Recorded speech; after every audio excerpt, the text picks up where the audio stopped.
dari bumbunya kita memang satu sih kalau masak nggak boleh pelit bumbu ya. Ayamnya juicy juga gitu, kalau yang digoreng crunchy gitu ya. Luarnya kayak kering-kering gitu, jadi enak banget.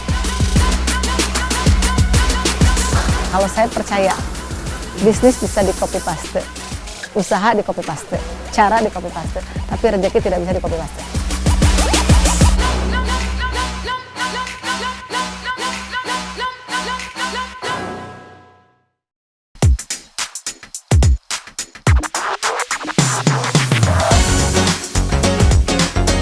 Hidangan sejuta umat. Ya, inilah ayam goreng. Hampir disukai oleh seluruh penduduk bumi. Rasa-rasanya tak berlebihan jika menu yang satu ini melimpah ruah di setiap kedai makan. Tapi tahukah Anda, Sukabumi juga punya ayam goreng khas dengan kelezatan unik dan juga proses yang berbeda dengan ayam goreng lainnya. Inilah ayam bunut. Seperti apa kisahnya? Selengkapnya dalam Secret Story, mengungkap rahasia di balik cerita. Ayamnya juicy juga gitu, kalau yang digoreng crunchy gitu ya. Mantap, pokoknya enak. Ayam gorengnya juga enak, barusan tadi aku nyobain. Crispy juga ya, luarnya kayak kering-kering gitu, jadi enak banget.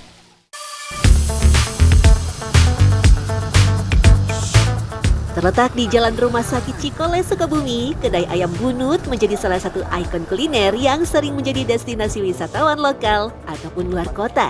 Begitu masuk ke dalam, pengunjung akan disuguhi berbagai menu ala prasmanan yang benar-benar menggugah selera.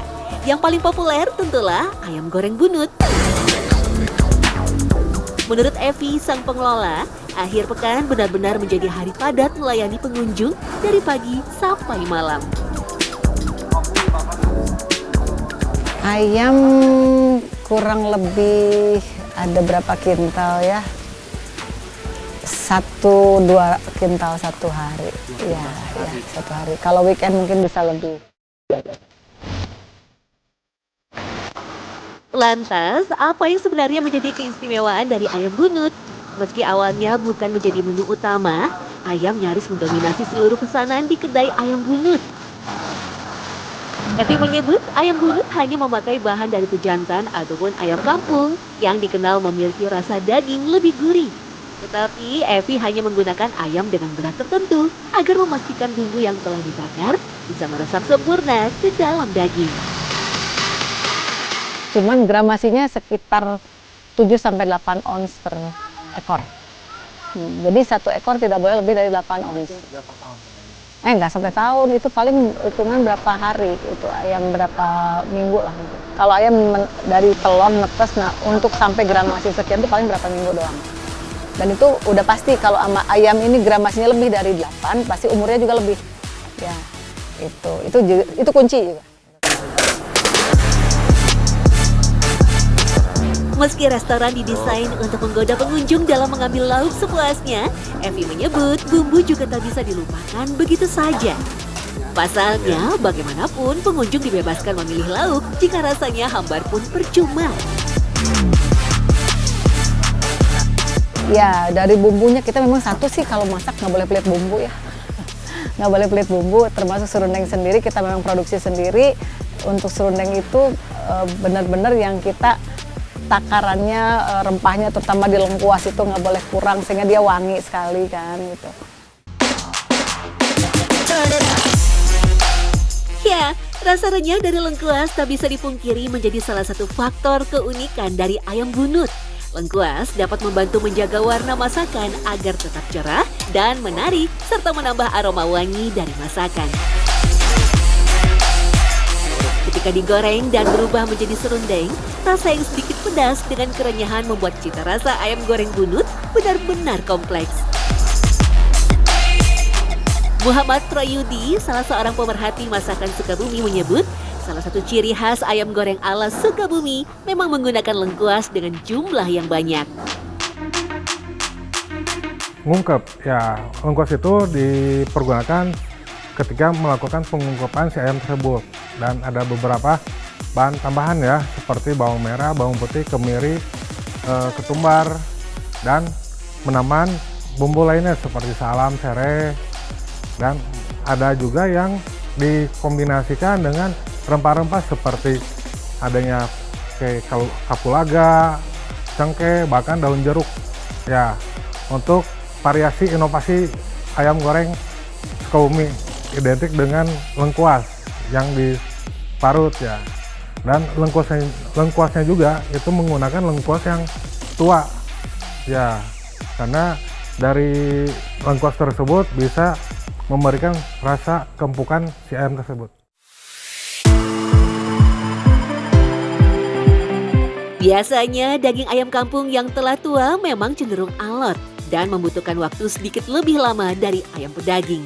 Tetapi dengan berat yang telah tertakar, proses pengungkepan hanya berlangsung kurang dari 1 jam. Hal ini akan membuat daging masih dalam tekstur yang utuh dan menghasilkan bentuk yang cantik ketika disajikan. Semakin lama semakin empuk gitu ya, dengan catatan ketika ngungkep jangan dibolak-balik ya, karena nanti si tekstur si ayamnya pun bisa hancur ya. Jadi ibaratnya ngungkep dengan ayam ditumpuk dengan si ayam tuh kerendam ya, kerendam si bumbu tersebut, didiamkan dan ditutup ya.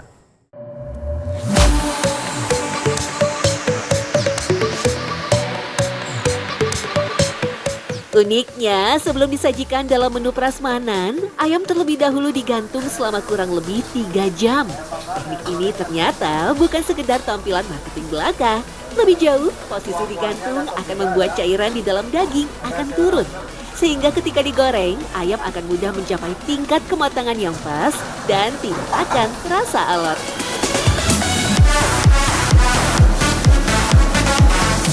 Nanti ketika di saat kita penggorengan, bakal si kulit si ayam tersebut bakal lebih kering dan crispy, meskipun di dalamnya lebih lembut gitu ya. Dengan daging yang lebih kasar atau minim air, penggorengan pun juga tak membutuhkan waktu lama. Sebagai pelengkap, tentu variasi sambal menjadi salah satu topping wajib ayam goreng Nusantara. Evi memilih tidak memakai blender ketika mengolah sambal. Untuk volume besar, dia hanya menggunakan mesin giling agar tekstur dari sambal masih bisa terasa di lidah penikmat ayam bunut. Saya lebih suka sambal teksturnya agak berasa ketimbang tekstur sambal yang halus. Karena kalau diulek manual kan juga udah nggak mungkin ya dengan volume yang sebesar itu. Jadi kita coba digiling biar teksturnya masih agak kasar. Kalau di blender kan dia terlalu halus. Saya pribadi memang kurang suka dengan tekstur sambal yang terlalu halus. Jadi kita ambil yang agak kasar, dan pemilihan sambal itu kita yang khas adalah di sambal merah karena dia ada kecombrang.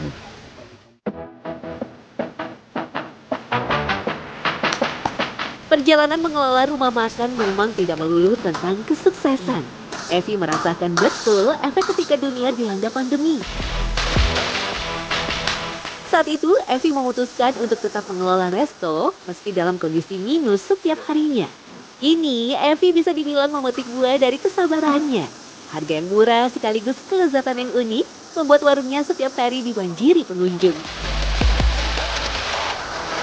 Dirinya pun mengaku tak pernah takut dengan kompetitor dengan resep yang sama. Kalau saya percaya, bisnis bisa di copy paste, usaha di copy paste, cara di copy paste, tapi rezeki tidak bisa di copy paste. Itu. Kedua,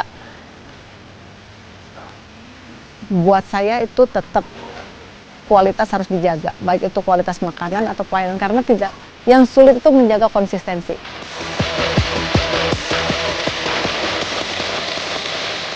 Menjadi salah satu sajian yang telah dikenal sejak ribuan tahun silam, menjaga konsistensi rasa adalah sebuah hal wajib dalam dunia industri makanan. Terkecuali dengan ayam goreng ala Sukabumi. Meski inovasi terus berkembang, semua harus bermuara pada satu tujuan, memanjakan lidah para penikmatnya. Dari kelezatan ayam bumbu lengkuas, kita ke kelezatan mencari cuan lewat hobi berikut ini.